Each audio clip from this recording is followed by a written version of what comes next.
sim novo é, em Cristo renasci, sua graça plena nunca mudará.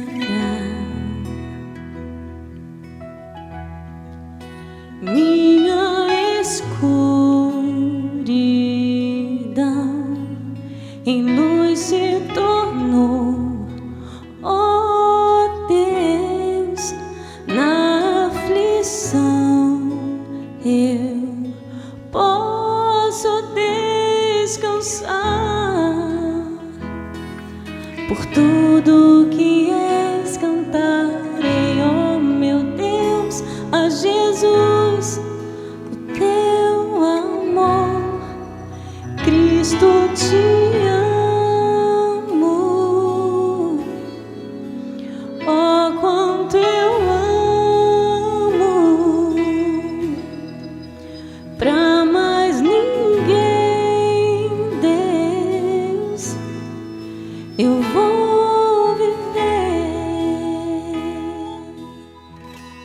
Amém. Hebreus capítulo 11, verso 8 a 16 diz assim: pela fé Abraão, sendo chamado, obedeceu, indo para um lugar que havia de receber por herança, e saiu sem saber para onde ia.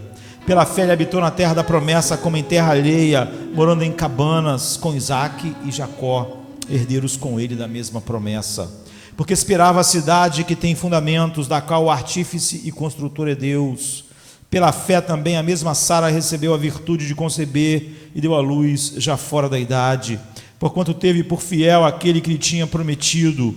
Por isso também de um, e esse já amortecido, descenderam tantos em multidão, como as estrelas do céu e como a areia inumerável que está na praia do mar. Todos esses morreram na fé, sem terem recebido as promessas, mas vendo-as de longe e crendo-as e abraçando-as, confessaram que eram estrangeiros e peregrinos no mundo.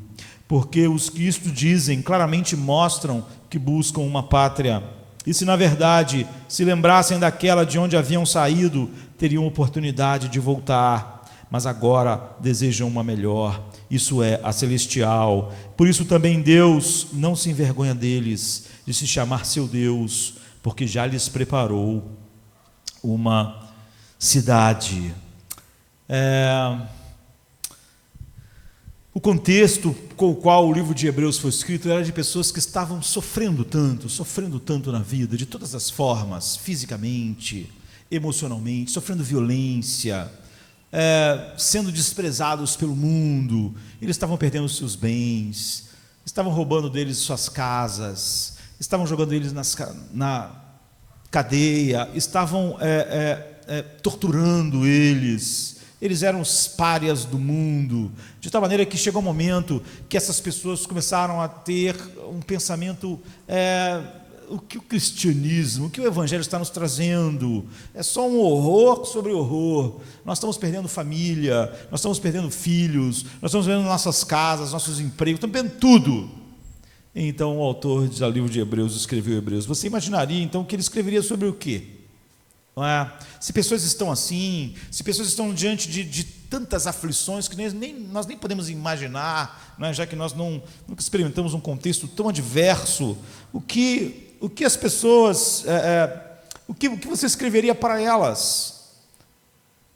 Sobre o que você falaria para pessoas assim?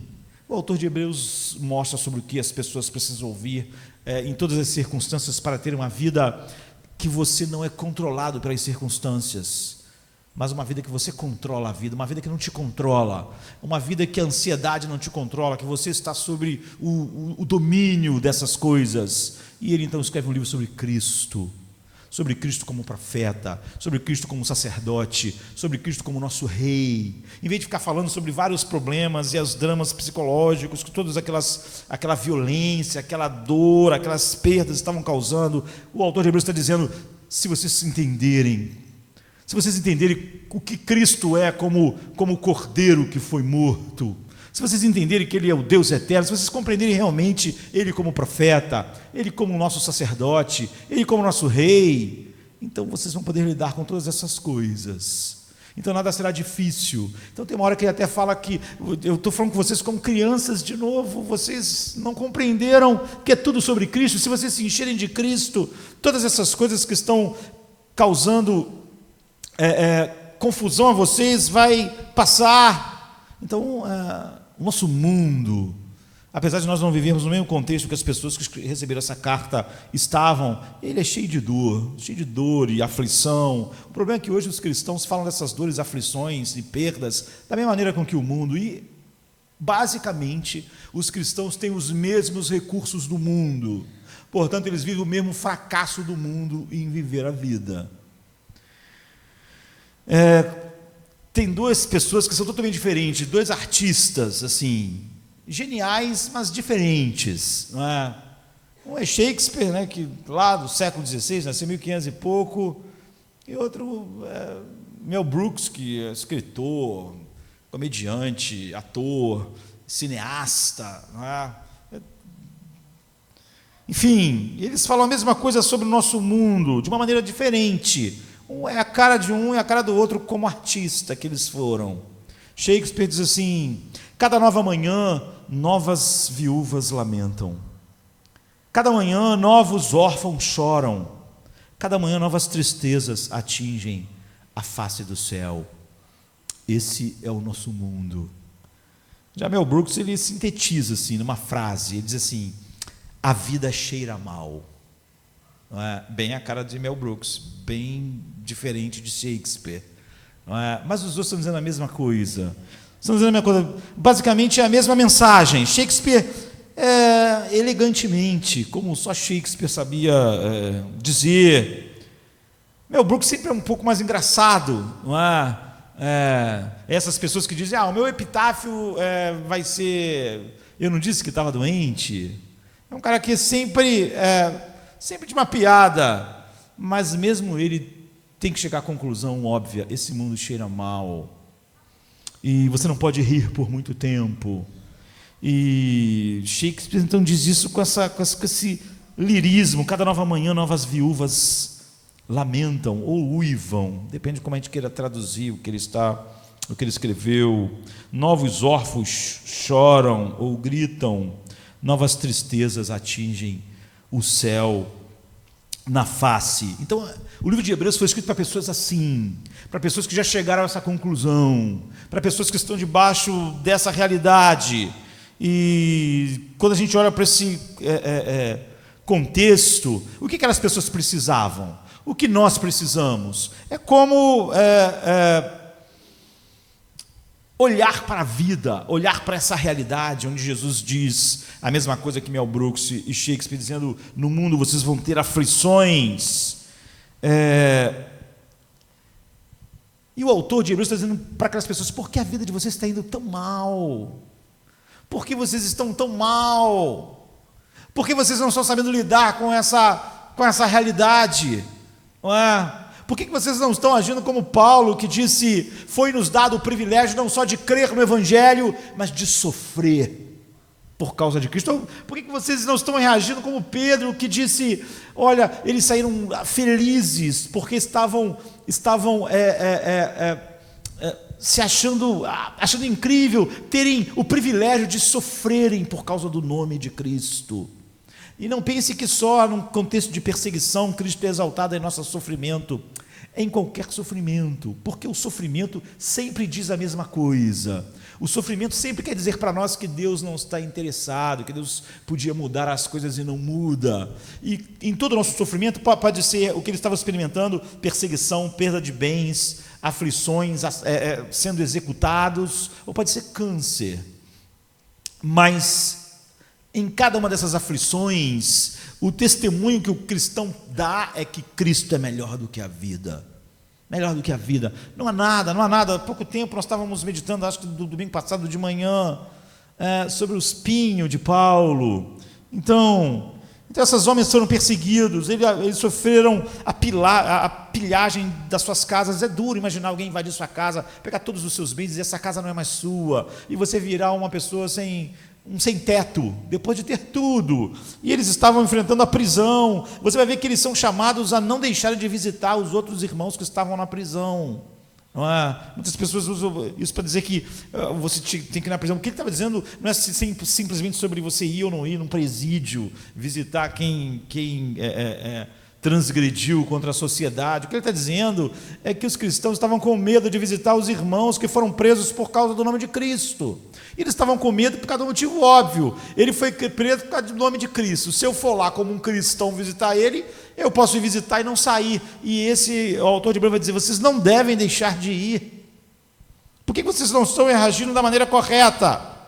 Então, essas pessoas, elas começaram a fazer uma pergunta, e isso é que fez o autor escrever a carta. Elas estavam perguntando: onde está toda a paz, alegria e segurança que eu devia ter quando eu me tornei cristão? A minha vida desmoronou, não tem mais nada, não tem emprego, não tem casa, não tem nada.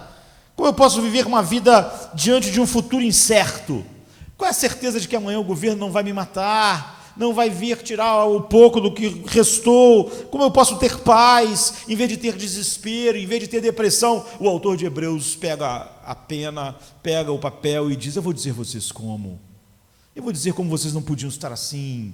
Eu vou dizer que vocês esqueceram o que é Cristo como sacerdote, o que é Cristo como rei, o que é Cristo como profeta, e é sobre isso que é o livro, e por isso que o livro é todo sobre Cristo. E ele chega nessa parte que é uma das mais famosas no livro, e começa a falar, não é? Por todos esses homens, mulheres, antigos. Ele diz, e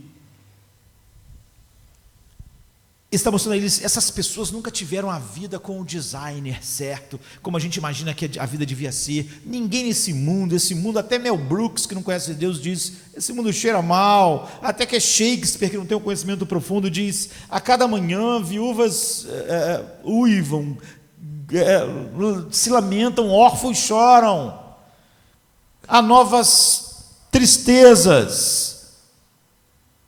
Então o autor está dizendo para essas pessoas: esses homens, eles sempre viveram na mais completa incerteza ao redor. Eles nunca sabiam o que estava por vir no futuro. No entanto, eles viveram grandes vidas.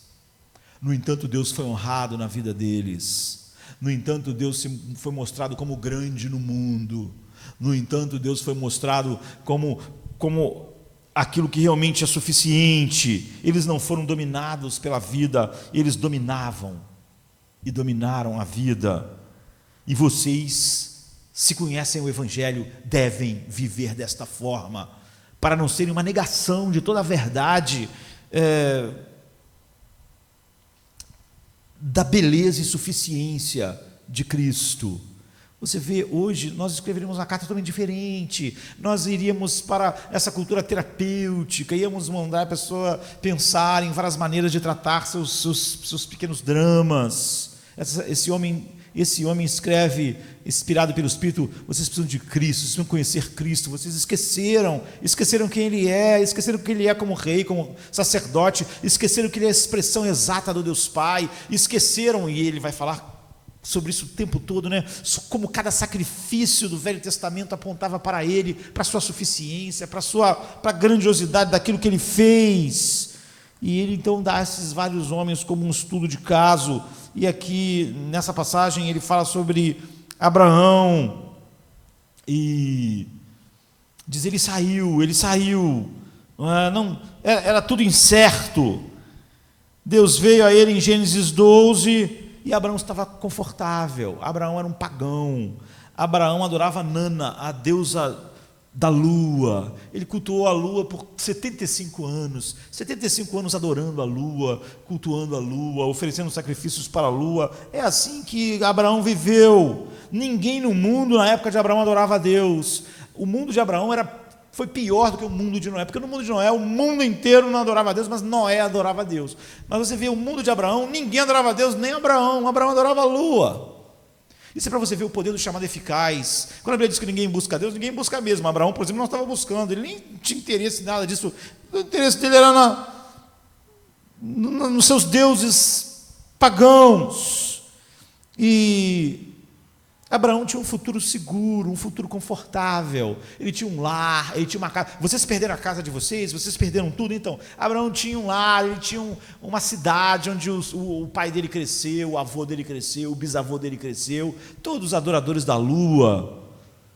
Josué, depois que vai entrar na terra, diz isso: os nossos antepassados adoravam, eram pagãos, adoravam todas as espécies de deuses. Então ele estava seguro, ele tinha uma vida confortável, ele tinha bens, mas quando Deus o chamou, Deus disse: saia da sua segurança, saia de qualquer forma de segurança que você tenha.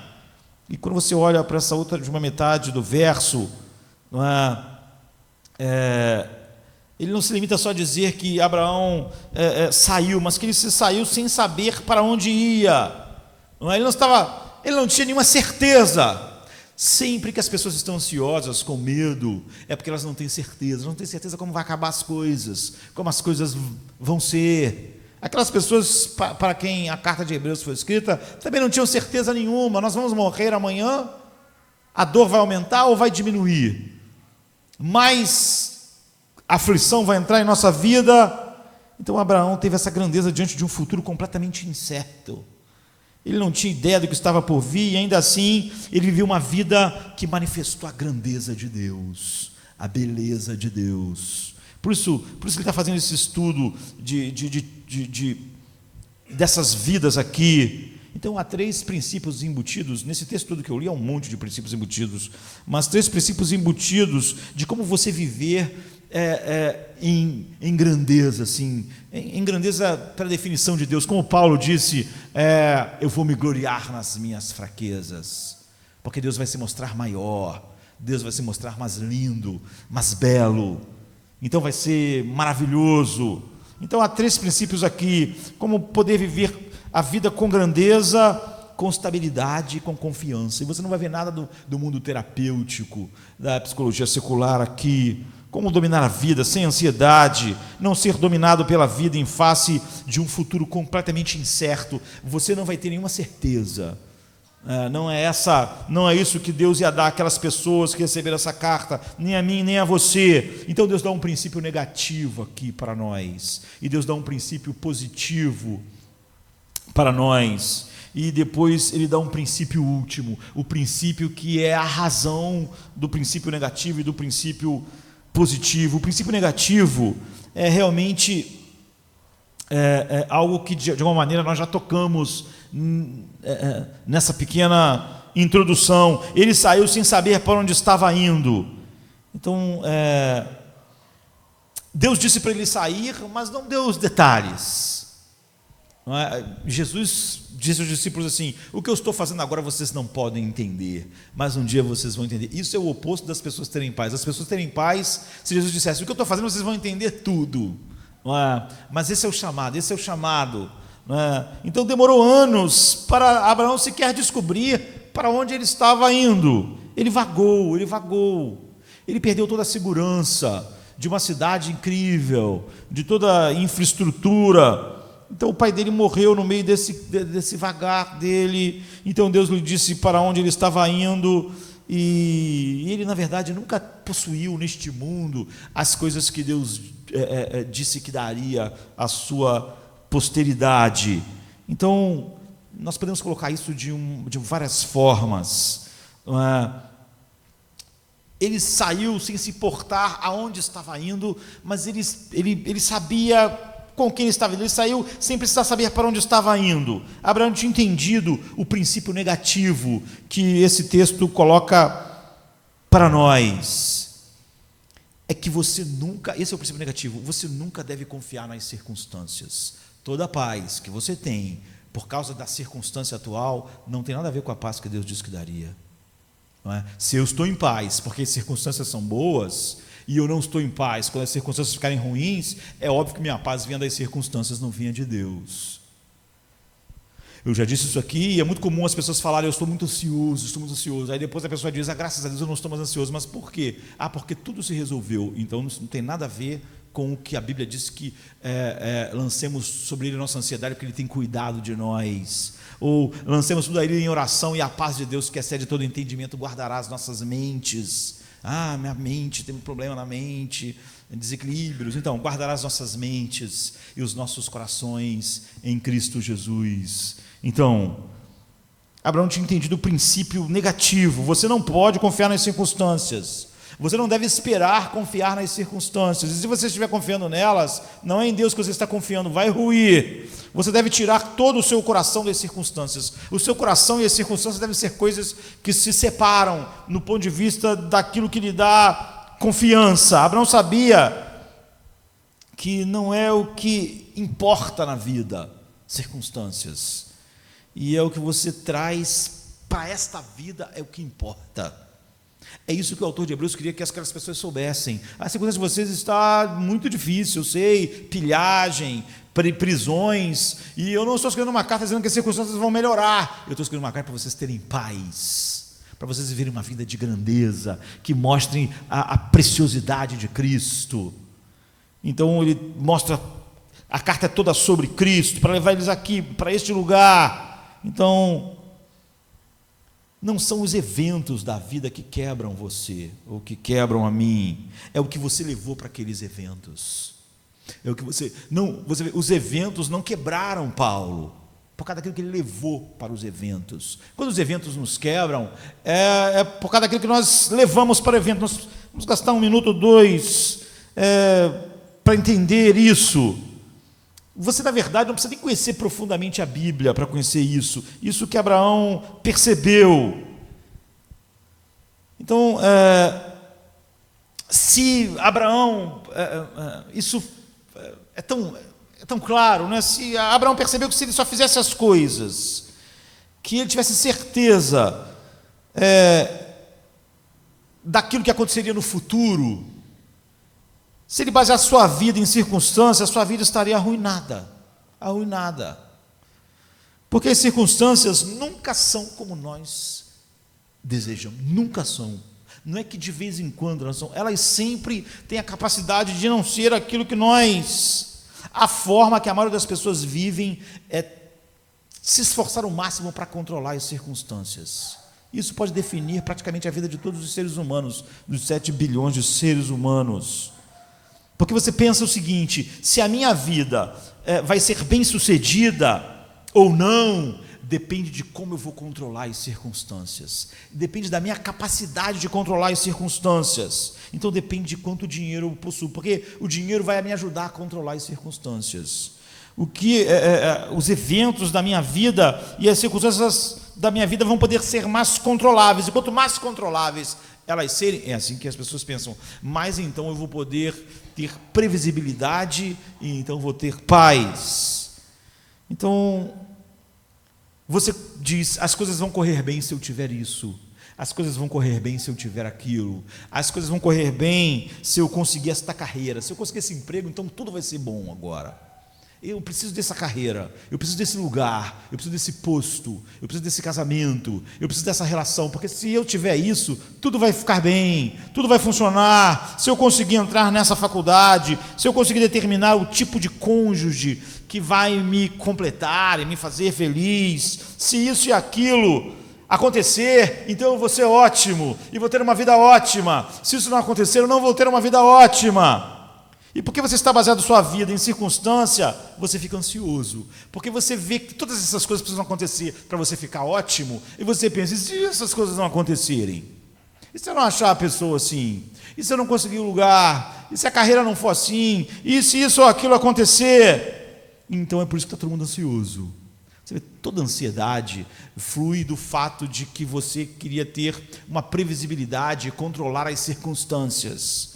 E estamos sempre nos esforçando, para a gente quase sempre está meio que na ponta do pé tentando dar uma olhadinha no futuro, porque se eu ver o futuro eu posso controlar as coisas. Quase todas as pessoas que querem saber a vontade de Deus, elas não querem saber a vontade de Deus nada, porque a vontade de Deus está toda na Bíblia. Quando a pessoa diz, eu queria tanto saber a vontade de Deus, ela não está querendo saber a vontade de Deus, ela quer saber o futuro. Quando as pessoas dizem assim, Deus... Preste atenção nisso. Quase se você diz assim, Deus ainda fala hoje, me dá até um cansaço. Não é? É óbvio que Deus fala hoje, mas quando as pessoas dizem isso, elas não estão falando sobre a Bíblia. Elas estão falando sobre uma espécie de enxergar o futuro, Deus falar que eu vou fazer isso, porque elas querem previsibilidade, elas não querem saber a vontade de Deus. Você vê, Paulo não sabia o que ia acontecer, ele tinha um espinho, ele diz, eu não sei, por exemplo, em outra situação, se vou morrer ou se não, mas quer nós morramos, quer vivamos, somos do Senhor. Você vê, é o que ele leva para aquela situação que muda tudo.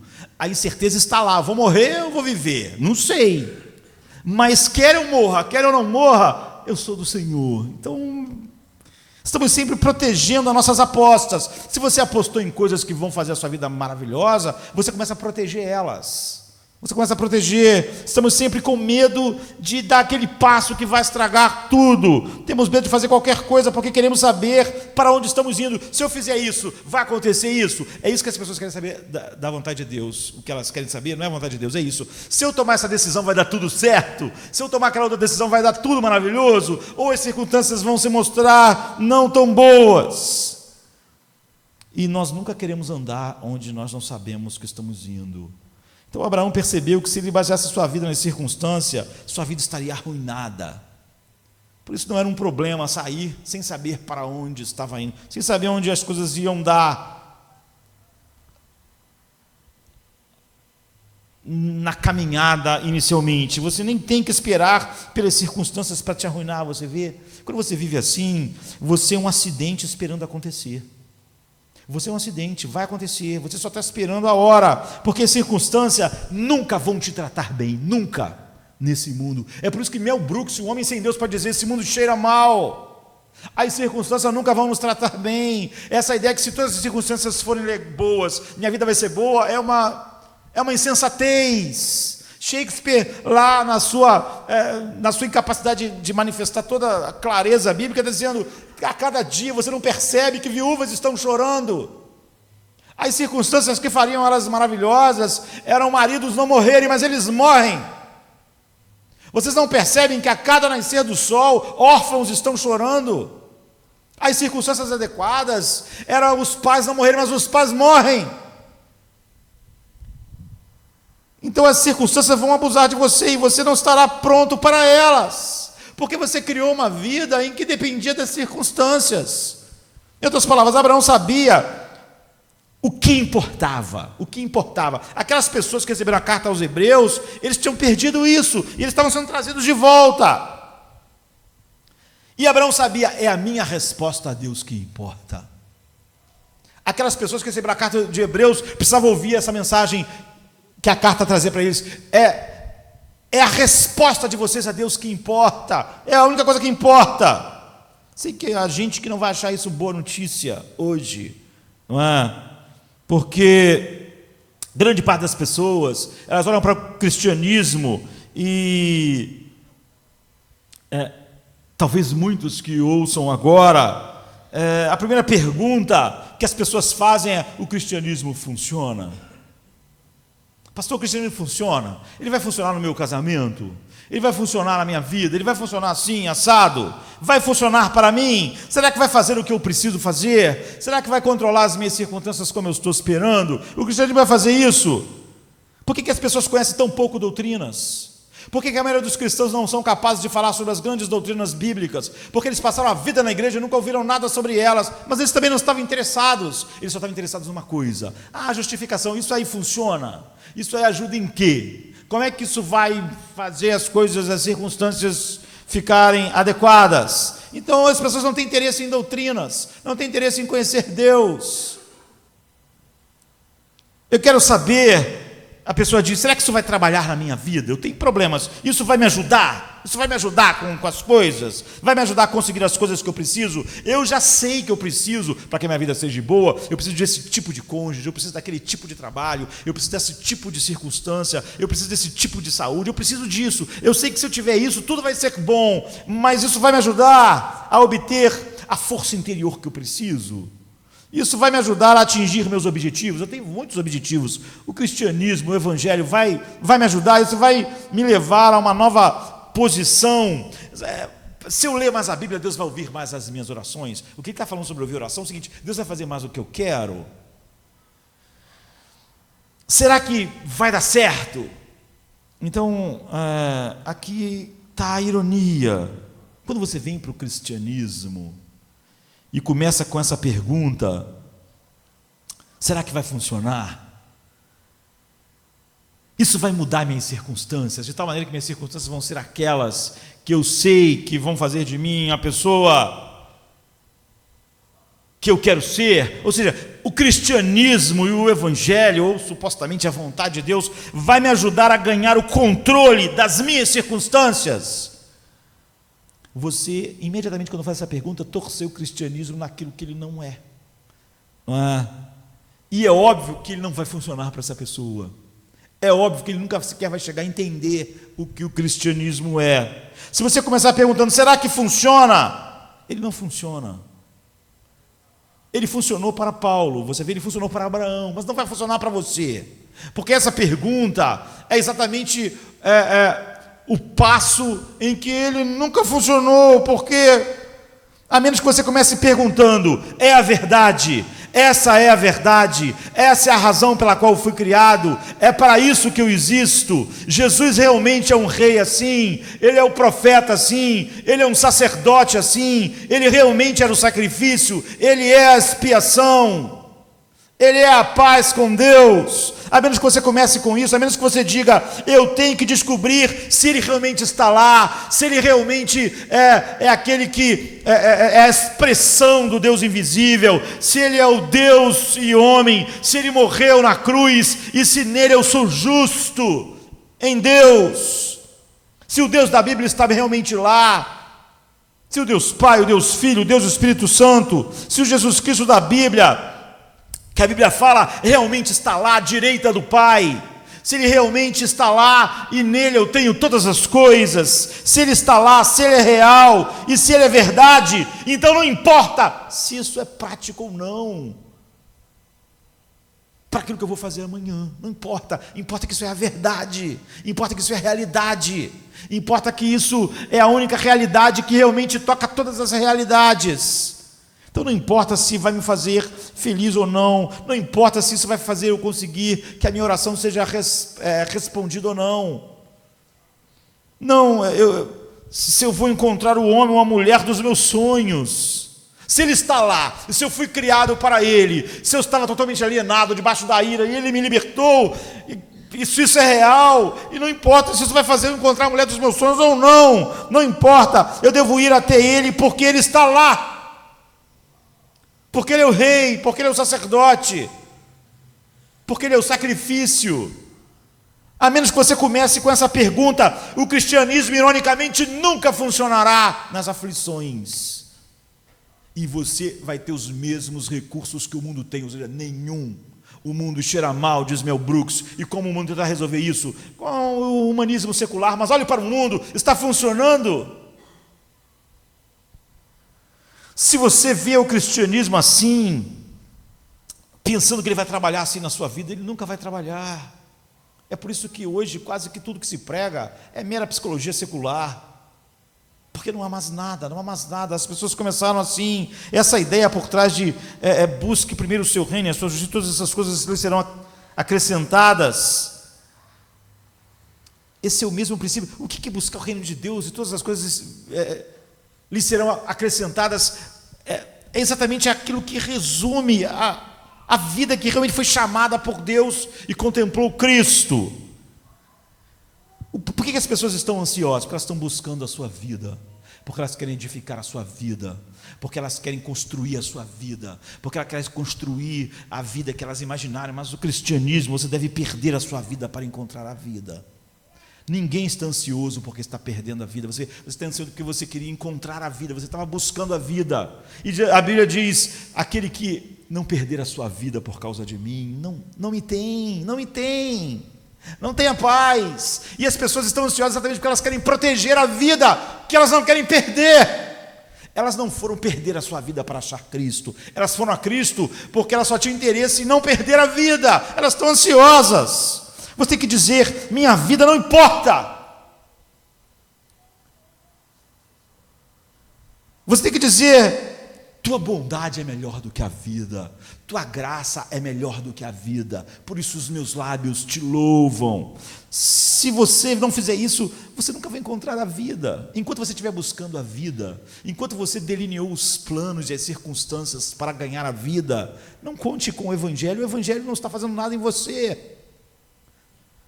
Em outras palavras, quando as pessoas dizem: quero saber se o cristianismo vai funcionar para mim, quero saber se Deus vai responder minhas orações.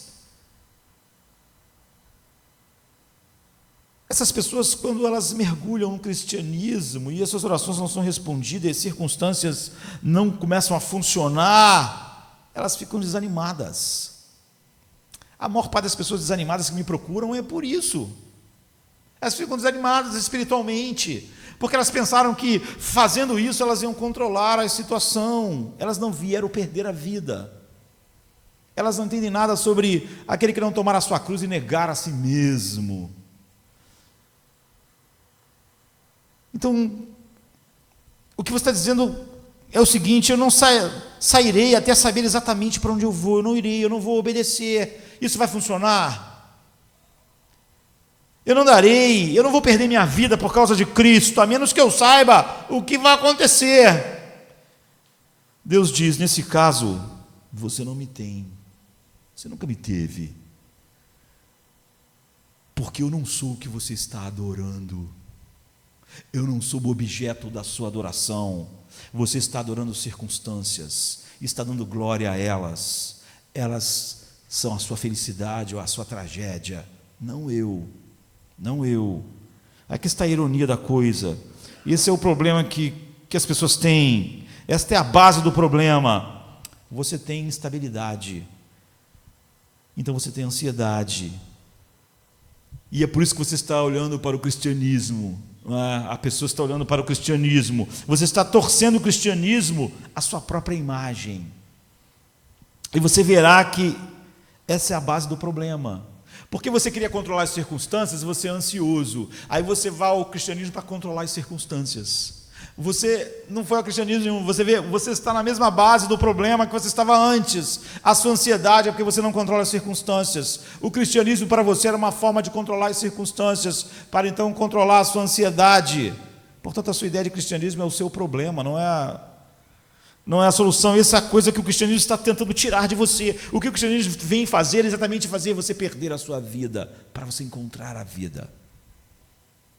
E aquele que não perder a sua vida não vai achar a vida.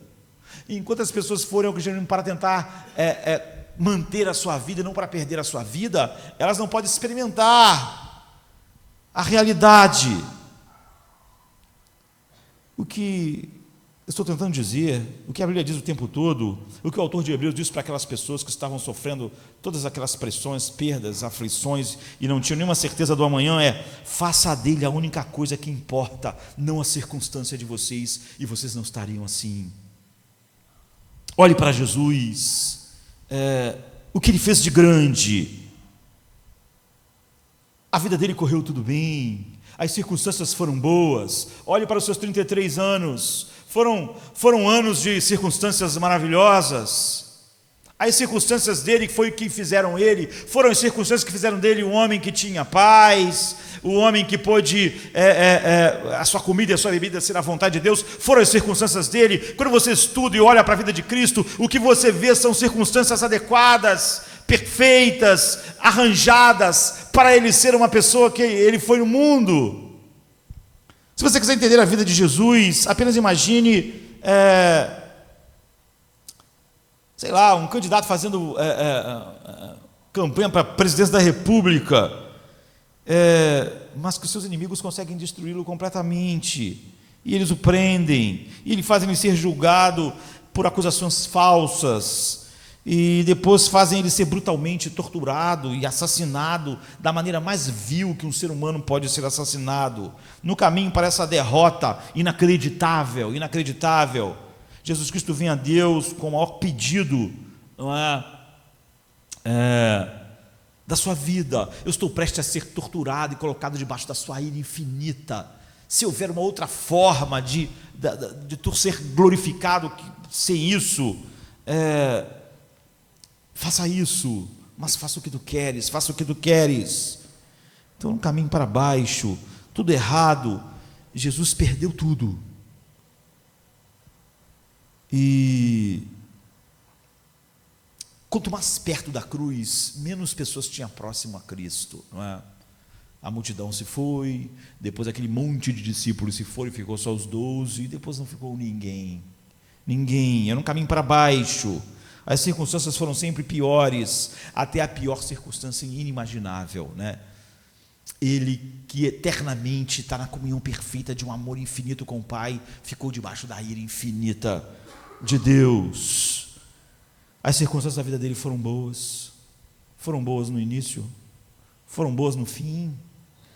O que fez de Jesus quem ele foi, é ele dizer: não faça a minha vontade, mas a sua.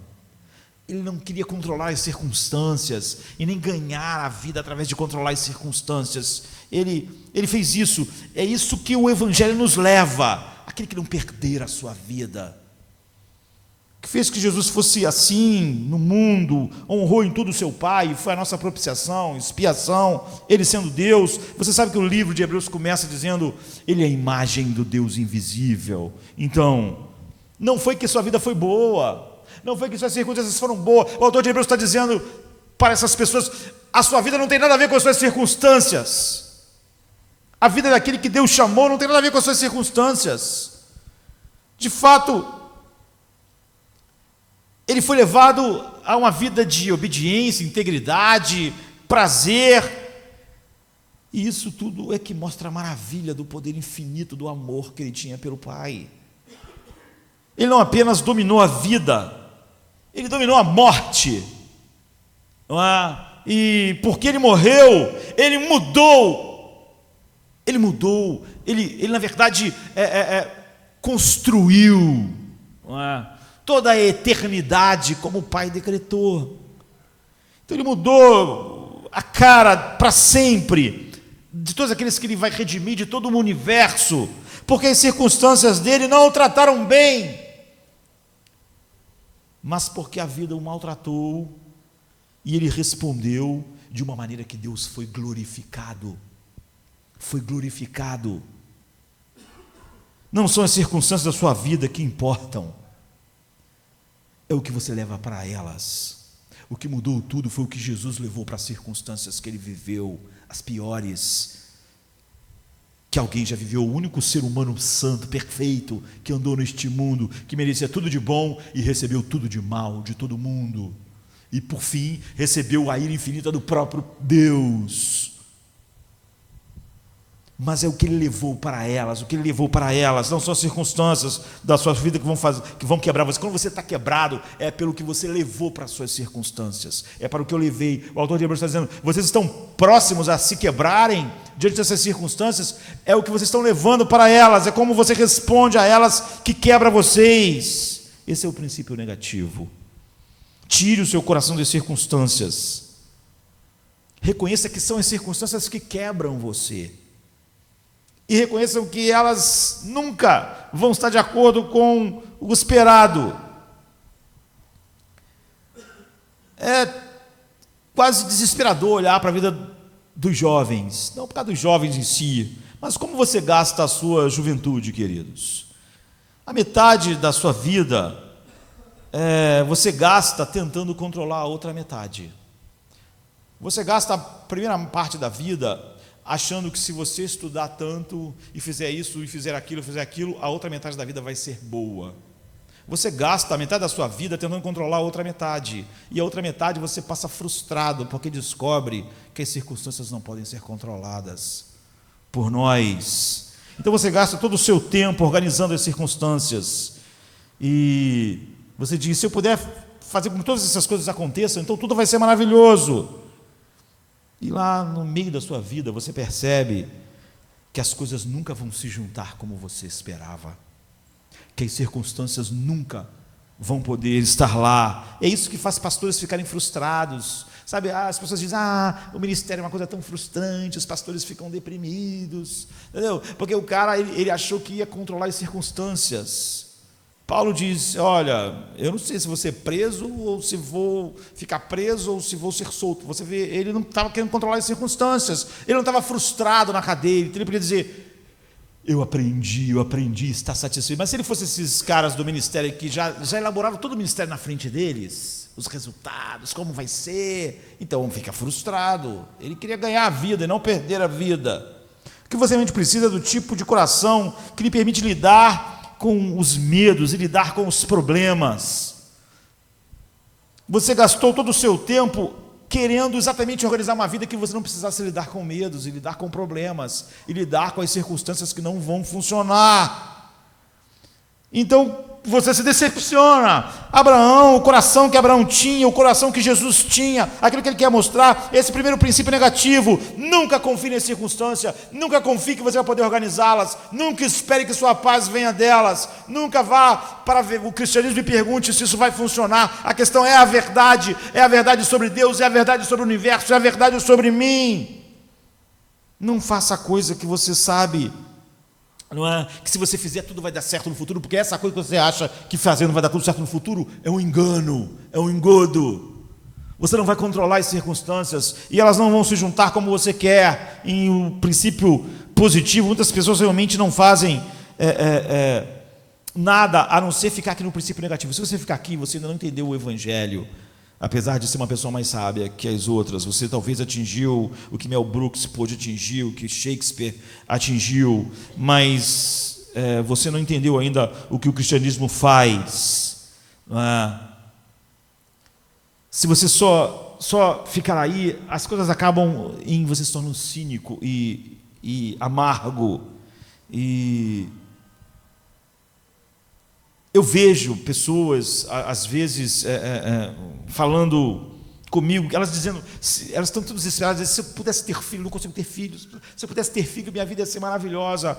E eu fico com pena, não simplesmente porque aquela pessoa não ter filhos, é porque não é verdade. Se ela tiver filhos, a vida dela não vai ser maravilhosa. E se ela tiver filhos, os filhos vão embora. E se elas tiverem filhos, os filhos não são, eles crescem e se vão. E os filhos têm que ter suas próprias vidas. E os filhos se afastam, e finalmente você está sozinho como estava no início. E se os filhos fossem a razão que ia mudar a sua vida, então você está na miséria. Você não precisa conhecer a Bíblia para saber disso, não é? Ou um cônjuge. Se eu tiver um cônjuge, então minha vida vai se acertar. Os cônjuges, eles são imperfeitos, eles morrem. Então, se você pensar que todas as circunstâncias acontecerem, você está indo para ter a sua vida verdadeira, você perdeu toda a espécie de sabedoria que faz você lidar com a realidade. E de qualquer maneira, essas coisas nunca iam satisfazer. A pessoa diz: se eu tivesse um filho, se eu conseguisse ter um filho, aí minha vida ia ser diferente. Aí depois ela acaba tendo filho. E aí você vê para a vida dela, e a vida dela não foi diferente. É óbvio que não. Ou então você se torna uma pessoa estoica, você faz o teu rosto duro, essa vida é horrível, ela não funciona de forma nenhuma. E você não se torna um homem que glorifica a Deus no mundo. Essa lista que o autor está dando aqui agora, você não se torna assim, se tornando uma pessoa cínica. Você acaba em ruína também, não é? Você acaba pensando: não vou dar meu coração a nada então. Se filhos não podem dar alegria, se o casamento não pode dar, se a vida não pode dar, se eu não posso controlar as circunstâncias, então não vou fazer nada, eu vou ficar com meu coração fechado num lugar escuro. Isso faz você cínico, não glorifica Deus, não mostra alegria indizível e cheia de glória. Outro dia eu estava vendo um cristão no Ano Novo, ele dizendo: não sei porque que as pessoas festejam Ano Novo, que todo ano é horrível. Eu pensei: que coisa horrível, não é? Essa pessoa disse que ele estava querendo criticar o mundo, porque o mundo não tem pelo que celebrar, mas estava mostrando um cinismo, uma amargura no coração. A gente está doente, no próximo ano a gente vai ficar doente de novo. Amargura. Isso não é aonde a Bíblia nos leva. A Bíblia diz que você foi construído para olhar para frente. Você precisa olhar para frente. Você tem que viajar esperançosamente e não cinicamente. Então você precisa olhar para frente, mas o que você vai esperar? Esse é o princípio positivo. Abraão esperava por algo. Nós precisamos esperar por algo. Mas a Bíblia diz que ele esperava por algo totalmente diferente, assim, porque os que isto dizem claramente mostram que buscam uma pátria. E se na verdade se lembrassem daquela de onde haviam saído, teriam oportunidade de voltar, mas agora ele deseja uma melhor, isso é, a celestial. Por isso também Deus não se envergonha deles, de se chamar seu Deus, porque já lhes preparou uma cidade que eles com fundamentos, com verdadeiras, uma estrutura duradoura. Então os cristãos sabem que sua cidadania é celestial, e somente a cidadania celestial faz você viver uma vida grande na cidadania terrena. É o que ele estava dizendo. Se você sabe onde você está indo, em última instância, não imediatamente, mas em última análise, você sabe onde a sua vida vai terminar por fim, onde ela vai chegar. Então, o princípio negativo é que você não controla as circunstâncias imediatas, que você não sabe o que vai acontecer com você na história, ou que as circunstâncias vão quase sempre conspirar de maneira oposta. Você vai ver que isso não é importante, quando você sabe que apesar de todas essas coisas, aonde você vai chegar, você não precisa saber o que está acontecendo com você historicamente. Abraão nunca viu nenhuma das coisas que Deus disse que faria dele. Uma das coisas que Deus disse que faria dele somos nós. Quando Abraão contou as estrelas, ele contou cada um de nós aqui, e Abraão não viu isso, mas ele exultou, a Bíblia diz, a olhar para o dia do Senhor. Se você sabe para o que vai acontecer com você em última instância, então você tem tudo. Eu sei que algumas pessoas dizem assim, esse é o ópio do povo, toda essa conversa sobre o céu, sobre a eternidade, é tão celestial que você não se preocupa com o que acontece aqui, isso é ruim. Marx falou que isso era o ópio do povo. Qualquer grande ensinamento do cristianismo pode ser distorcido, é óbvio. Mas veja o que está acontecendo aqui em Hebreus 11, que está como isso funciona, como é absurdo a acusação. De onde você obtém os recursos emocionais para fazer a coisa certa, mesmo se isso te custar tudo? De onde você tira os recursos? Se você proclamar a verdade, você vai ser jogado na cadeia. Se você viver para Deus, você vai ser tratado como lixo do mundo. De onde você tira os recursos em que você vai agir de tal maneira que você sabe que você pode perder toda a tua reputação? Como Paulo diz, nós somos considerados lixo do mundo. Ou como Jesus crucificado como um criminoso. Perder o status, perder o dinheiro, perder o emprego que paga bem. Era o que as pessoas lá estavam acontecendo com elas. Por que as pessoas têm dificuldade de sair talvez de um emprego para um emprego que vai ser melhor para ele, mas que paga menos? Porque ele só trabalha por causa do dinheiro. Porque as pessoas trocam de lugares sabendo que aquilo não vai ser bom para a sua vida espiritual, mas porque paga melhor. Porque ele acha que com isso ele vai controlar as coisas. Agora, você vê, essas pessoas não podem ter capacidade de agir como essas pessoas aqui deviam agir. Eles deviam agir de tal maneira que eles deviam visitar alguém que estava na cadeia e eles podiam perder a liberdade. Como que alguém pode lidar com esse tipo de situação? Sem ser esmagado por ansiedades e medos. A Bíblia diz que isso não é complexo, isso é simples. Você tem que aprender a olhar para a reputação que você tem aqui. Você tem que aprender a olhar para o dinheiro que você tem aqui, e olhar para a saúde que você tem aqui, olhar para as conquistas que você tem aqui. Nunca como o tesouro da sua vida. É isso. Você tem que olhar para todas as coisas como se você tivesse o tesouro em outro lugar. É como se você, eu já usei isso aqui, é como se você tivesse num banco na Suíça 5 bilhões de reais. 5 bilhões de reais. E aí você saísse amanhã e roubassem o seu carro. Você ia ficar chateado, poxa, que violência, que cidade insegura, mas você ia ficar destruído, Você ia ficar desesperado, você ia dizer: eu não sei mais o que fazer da minha vida agora minha vida acabou, porque roubaram o carro que valia 20 mil reais, 50 mil reais, 100 mil reais. Você ficaria assim. Você já viu alguém que tem 5 bilhões guardado num banco, desesperado porque roubaram dele 500 reais? O desespero, a devastação final é a antítese da fé bíblica, sabe? Por isso que só o politicamente correto pode falar que um cristão realmente é cristão e tem esse depósito e vive desesperado no mundo e chega até o desespero final. Agora, se aqueles 500 reais é tudo que você tem, aqueles $1.000, aqueles $100.000, então se levarem tudo de você, você vai ficar desesperado. Você vai dizer: perdi tudo. Mas se você tem 5 bilhões no banco, você vai pensar: que absurdo, que violência, o cara me assaltou. Mas você não está desesperado. Você não vai dizer: como vai ser minha vida daqui para frente? Você não vai ser. Então você vê a mesma ação e o mesmo roubo. Um está desesperado, um está destruído: eu perdi tudo. O outro diz: isso é um absurdo, não devíamos viver num país onde alguém roubasse assim. Mas ele não está desesperado, ele não está destruído. Por quê? Porque ele tem um tesouro, ele tem uma quantia no banco tão grande que aquilo não é relevante. Ele não é indiferente, aquilo é indiferente ao roubo, à violência, à injustiça do roubo, mas ele não está destruído, porque aquilo não é o seu tesouro.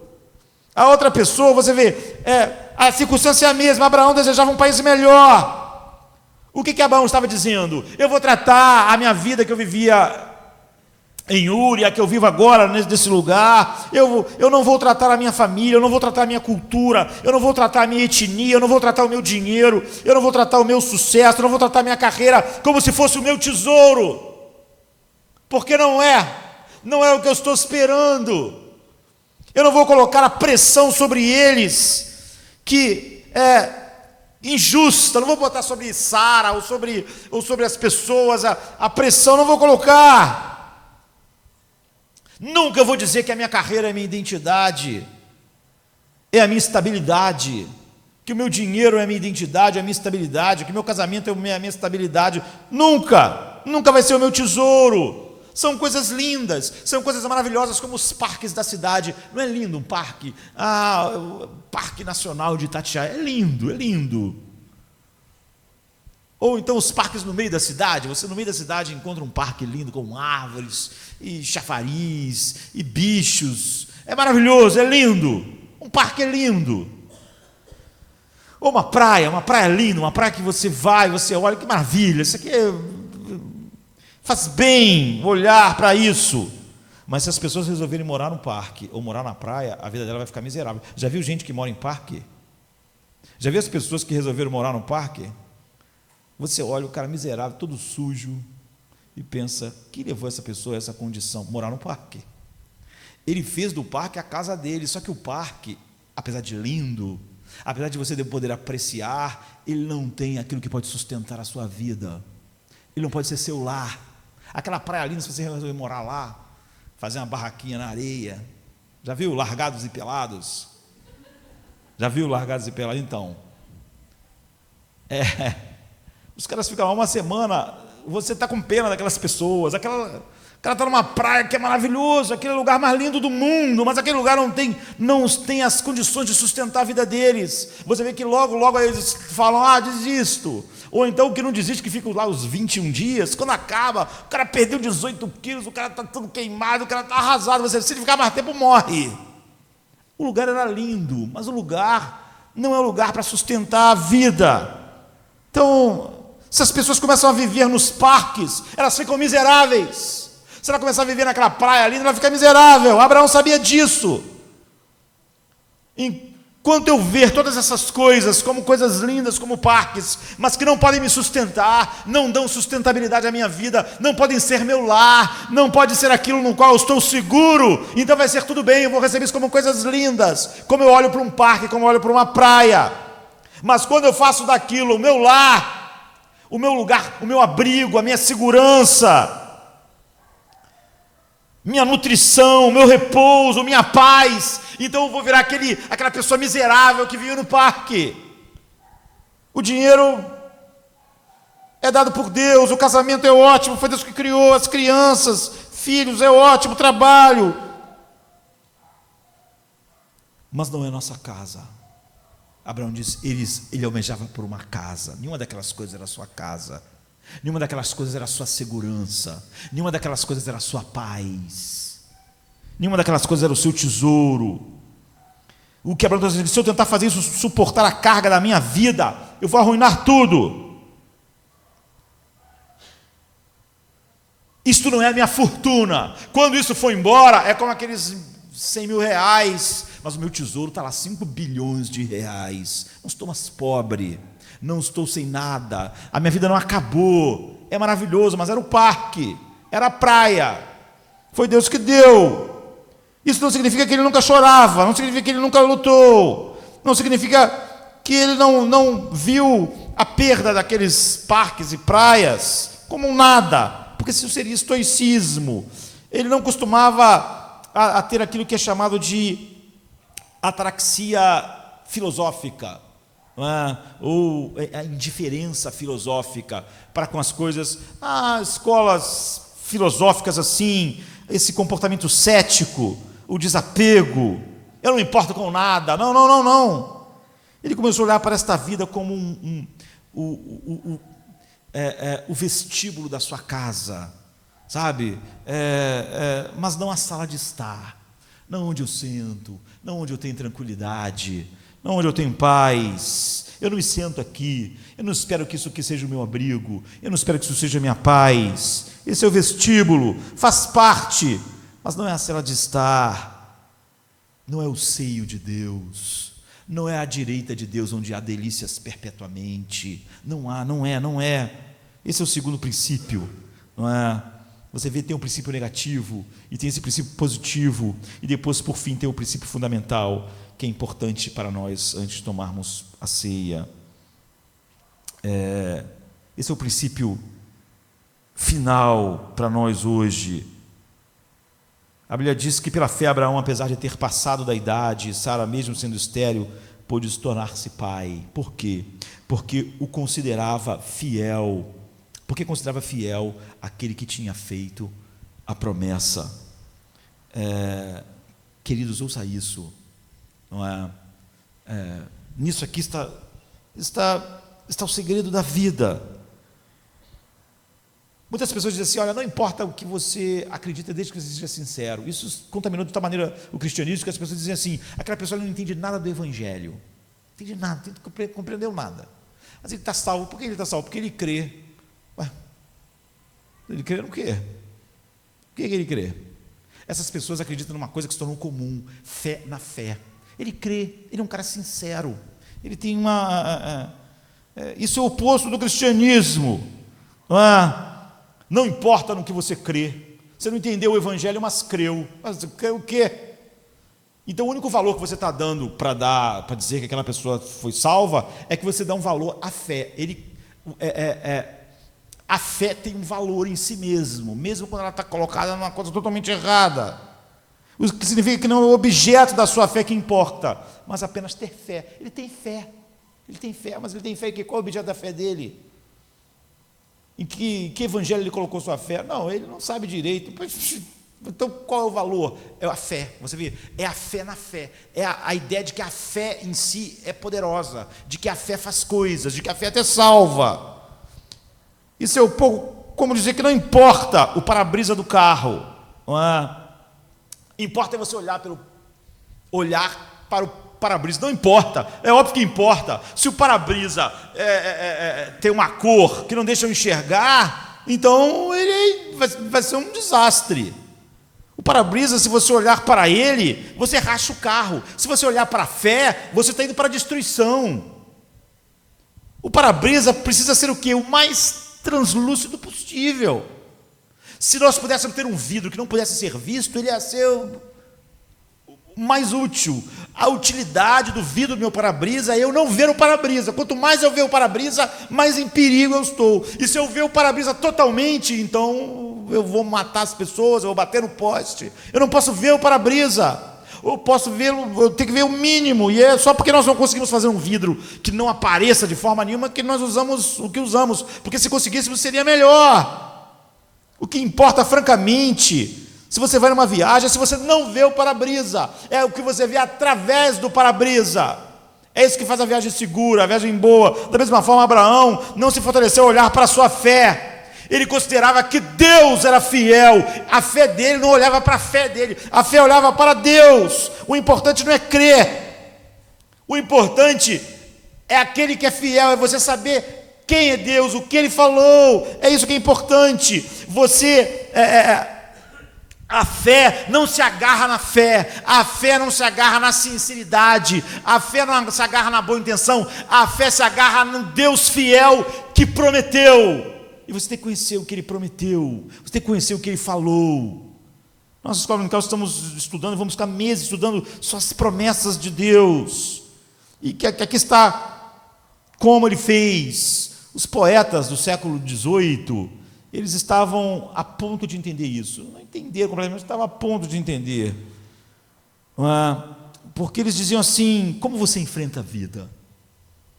Tudo que você precisa é amor, eles diziam, os poetas.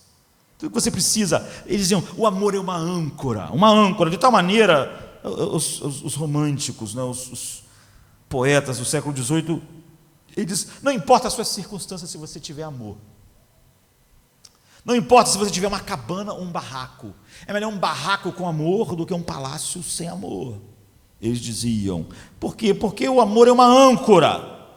É uma âncora para a alma. E se você colocar a âncora do seu coração em alguém que você ama, os poetas diziam, então que venham as circunstâncias, não importa qual circunstância, você tem uma âncora, você vai poder enfrentar qualquer circunstância, porque você tem o amor da sua vida. E então que venham as ondas, que venha o vento, você tem uma âncora, você pode enfrentar qualquer coisa, se você tiver amor.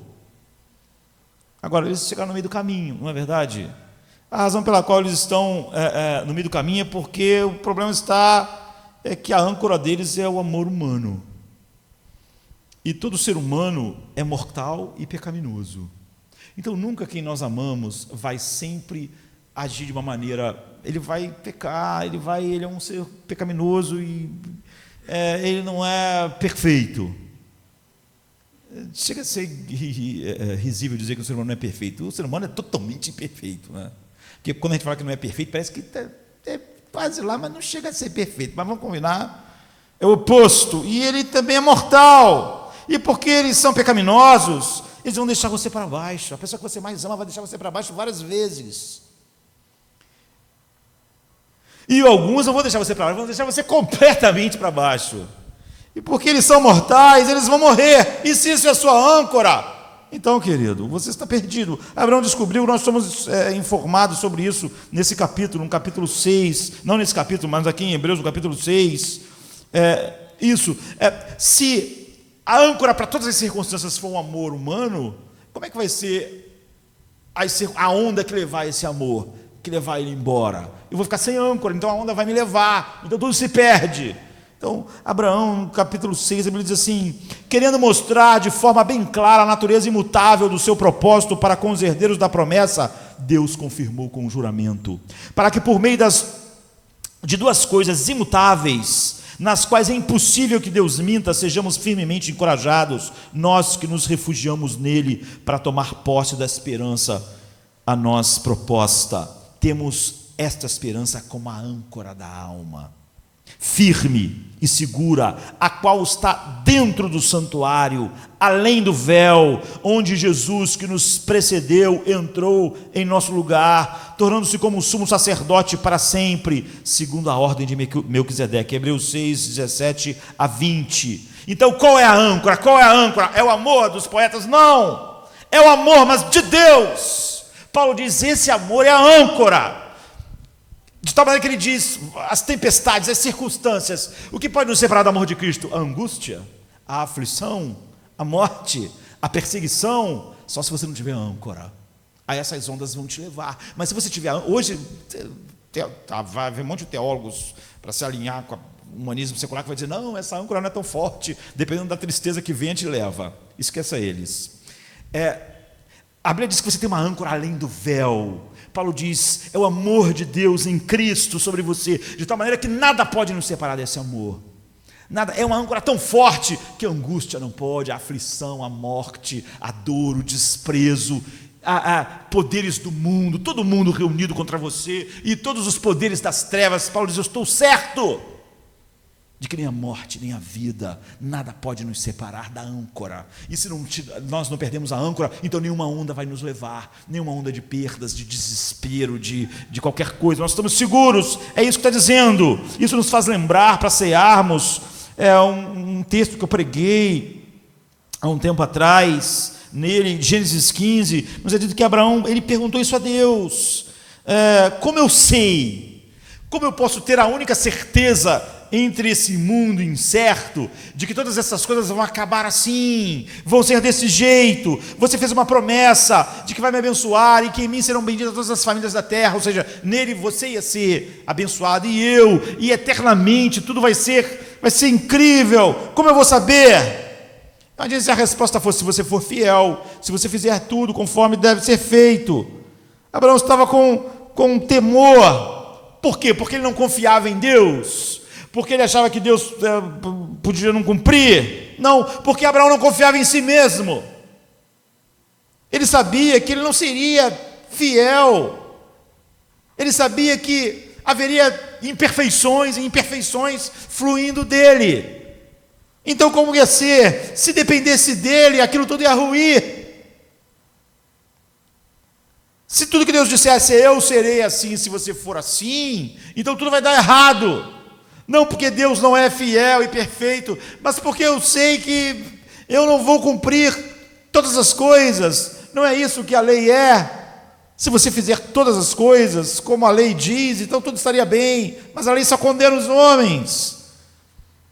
Como eu vou saber? Ele diz, e Deus responde em Gênesis 15, a partir do 8, pegue diz assim, perguntou-lhe Abraão, ó soberano Senhor, como eu posso saber que tomarei posse dela, de todas essas promessas? Respondeu o Senhor, traga-me uma novilha, uma cabra e um carneiro, todos com 3 anos de vida, e também uma rolinha e um pombinho. Abraão trouxe todos esses animais e cortou eles no meio e colocou cada metade em frente à outra. As aves, porém, ele não cortou. Quando Deus falou assim, traga os animais, Abraão sabia, é uma aliança. Era assim que as alianças eram feitas. Em vez de colocar um anel no dedo como símbolo, você tinha que assumir as maldições da aliança, não é? Então você pegava aqueles animais, a novilha, cortava no meio, colocava metade lá e as vísceras no meio, cortava os 3 animais, e as 2 pessoas que estavam se aliançando iam passar no meio. E qual era a maldição da aliança? Que eu seja cortado, se eu não cumprir a minha parte, se eu não cumprir aquilo que eu estou falando hoje, que eu seja cortado como esses animais. E Abraão então sabia, quando Deus disse, pegue os animais, você vê que ele já sabia que tinha que cortá-los e colocar lá, ele sabia, Deus vai fazer uma aliança comigo, mas isso não trazia paz, não é? Porque sabe como é a aliança, cada um vai ter que prometer a sua parte e assumir a maldição da quebra da aliança, é isso. Então, o que você dizia quando você andava entre as peças era que eu seja feito como esses animais, que eu seja cortado, se eu não fizer tudo o que eu prometi na aliança. Então Abraão imaginou que Deus mandou colocar os animais e queria se aliançar com Deus naquele dia, e ia. Ele cortou os animais, a Bíblia diz, e ele se sentou esperando Deus, e passou o dia inteiro, não é verdade, esperando. E a Bíblia diz assim em Gênesis 15, 17, depois que o sol se pôs e veio a escuridão, eis que um fogareiro esfumaçante com uma tocha acesa veio e passou entre os pedaços dos animais. Abraão pensou que ele ia passar com Deus. Eu disse isso aqui quando preguei sobre Gênesis 15. Essa é a passagem talvez a mais incrível da Bíblia. Eu acho o lugar mais incrível da Bíblia, francamente. Deus está dizendo, eu vou passar sozinho. Eu prometo te dar o que eu prometi, eu prometo por mim mesmo. Eu sei que que você vai falhar, eu sei que Jacó vai falhar, eu sei que Isaac vai falhar, eu sei que vocês vão falhar, eu sei que a tua descendência vai falhar, eu sei que todas as pessoas que eu estou incluindo em você na promessa vão falhar e não vão cumprir. Por isso esse é o lugar mais incrível. Isso nunca aconteceu antes e nunca mais acontecerá. O que Deus estava dizendo era: a minha imutabilidade vai se tornar, vai sofrer, que minha mutabilidade, quando ele está fazendo essa promessa, que sofra a mutação, que eu que sou a vida morra, que eu que sou a imortalidade sofra a mortalidade, que eu que sou eterno seja cortado. Então Abraão começou a perceber que, embora ele não pudesse entender completamente isso, nós vamos celebrar hoje à noite exatamente isso. Deus estava dizendo: você vai falhar, mas não vai importar, eu vou cumprir o que eu estou dizendo, porque eu estou tomando a tua parte da aliança e a minha parte da aliança, e quando você falhar, eu vou pagar, eu vou ser cortado, eu vou assumir as maldições da aliança, para que eu faça exatamente o que eu disse que vou fazer, para que nada nos separe você do meu amor. Então Abraão, ele está ouvindo de Deus. Deus diz para ele: eu pagarei o custo para que vocês possam ter a bênção da aliança, eu pagarei todo o custo das falhas de vocês, da quebra da aliança, da maldição da aliança. Abraão não conhecia, por exemplo, Isaías 53, que diz sobre Jesus: ele foi cortado da terra dos vivos, ele foi ferido por nossas transgressões. Quando Jesus foi para a cruz, querido, ele perdeu o Pai, né? Ele perdeu o Pai como o amor derramado infinitamente sobre ele. Ele recebeu ira, e ele realmente tomou a maldição. Ele passou sozinho entre os animais. Aquilo que era imortal se tornou mortal para morrer, porque nós quebramos, todos aqueles que ele deu a Abraão não podiam cumprir, mas ele salvaria todos, ele não perderia nenhum. Então ele teve o abandono final de Deus, ele foi cortado, e é isso que o inferno é você ser cortado, é você ser banido. Ele diz: eu farei, aqui está a soma, os 3 princípios. Nós sabemos que um dos animais que simbolizavam a morte de Cristo era o bode expiatório, que era cortado, era jogado, mandado embora do arraial da aliança e abandonado para sempre no deserto. Você pode sair, independente de todas as circunstâncias, por causa desses princípios juntos, não é? Se você souber aonde você está indo, se você crescer no conhecimento da pessoa que saiu, o que o autor de Hebreus disse: vocês precisam conhecer Cristo, vocês não precisam conhecer como vai ser as circunstâncias, vocês estavam muito nervosos, vocês entraram em contato comigo muito desesperados, as circunstâncias vão mudar ou não, vão piorar ou não, isso não importa. Vocês conhecem pouco Cristo, conhecem pouco como ele passou entre os animais por nós, conhecem como ele garantiu, conhecem pouco como ele era a nossa âncora além do véu, conhecem pouco como essas aflições que vocês estão dizendo não podem nos balançar, essas ondas não podem nos destruir, não podem levar nossa paz, porque nós não fizemos nenhuma dessas coisas aquilo que elas não deviam ser. Nós não fizemos do parque a nossa casa, não fizemos da praia a nossa casa. Quando nós perdemos essas coisas, nós não perdemos o nosso tesouro, e nem nós ficamos desesperados, porque a onda não pode nos levar, porque nós temos uma âncora firme. Não há nenhuma tempestade no mundo que possa nos levar para longe do amor de Deus, por causa da âncora que está além do véu, além do véu. O que vocês precisam é conhecer o amor de Deus que está em Cristo, que excede a todo entendimento. Então ele vai guardar o coração de vocês em paz, porque vocês sabem para onde estão indo, vocês não sabem imediatamente o que vai acontecer, as circunstâncias, vocês não sabem os eventos históricos, mas vocês conhecem o fim, vocês estão firmes. Vocês precisam conhecer esse amor. O que vocês precisam, você vê, ele não escreveu uma carta: você que perdeu o filho, você que perdeu a casa, você que perdeu aquilo, você que perdeu aquilo outro, cada um de vocês eu vou dar uma receita diferente e dar uma mesa para todo mundo. Vocês precisam conhecer o amor de Deus, que excede a todo entendimento. Vocês precisam conhecer a âncora que está além do véu. Como Paulo diz em Efésios 3,14, por essa razão eu me ajoelho diante do Pai, para essas pessoas que sofriam, para essas pessoas que eram escravas, para essas pessoas que estavam sendo desprezadas pelo mundo. Ele diz: eu oro por vocês. E como ele ora? Eu me ponho de joelho diante do Pai, do qual recebe o nome toda a família nos céus e na terra. Oro para que com a sua gloriosa riqueza ele os fortaleça no íntimo do seu ser com poder, por meio do seu Espírito. Isso tudo é a preparação do pedido, para que Cristo habite em seus corações mediante a fé. E oro para que vocês, então, arraigados e alicerçados em amor, possam, juntamente com todos os santos, agora vem o pedido, compreender a largura, o comprimento, a altura e a profundidade, conhecer o amor de Cristo que excede todo entendimento, para que vocês sejam cheios de toda a plenitude de Deus. É isso que o autor de Hebreus está dizendo. Vocês precisam conhecer o amor de Deus, a largura, a profundidade, para que vocês sejam cheios da plenitude de Deus. Então vocês vão estar bem, vocês vão estar bem. Aquele que é capaz de fazer infinitamente mais do que pedimos ou pensamos, de acordo com o seu poder que atua em nós, a Ele somente seja a glória na igreja e em Cristo Jesus, por todas as gerações, para todos sempre. Amém. E está dizendo o seguinte: em ciclos cada vez maiores, quanto mais você estuda, mais você ora, quanto mais você conhece o amor de Cristo, o amor de Deus que excede a todo entendimento em Cristo, mais você orará, mais você vai obedecer, você vai se tornar mais como Abraão.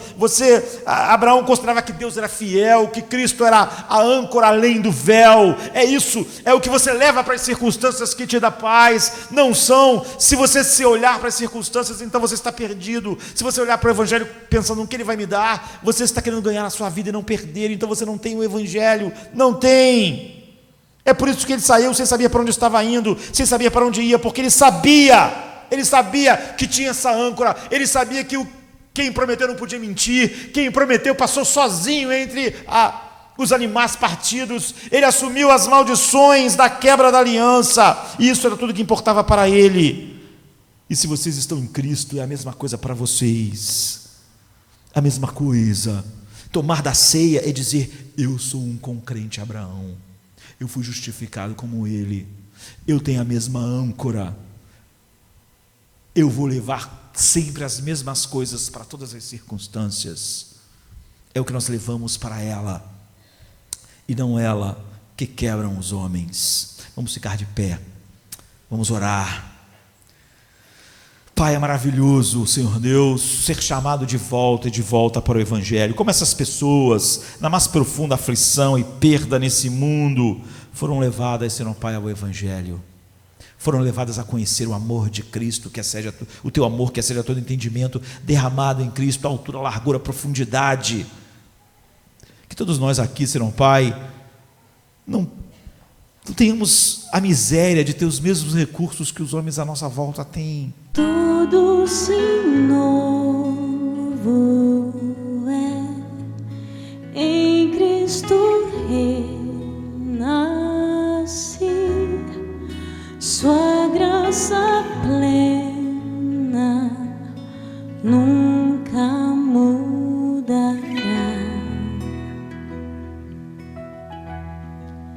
Minha escuridão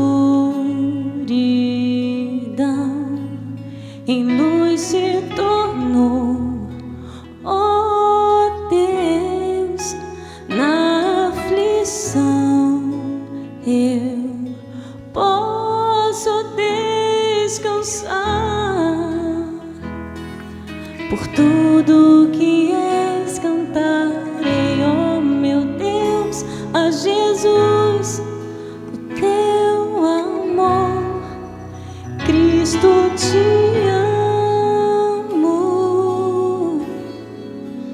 oh quanto eu amo, pra mais ninguém, Deus, eu vou viver. Em ti justo sou,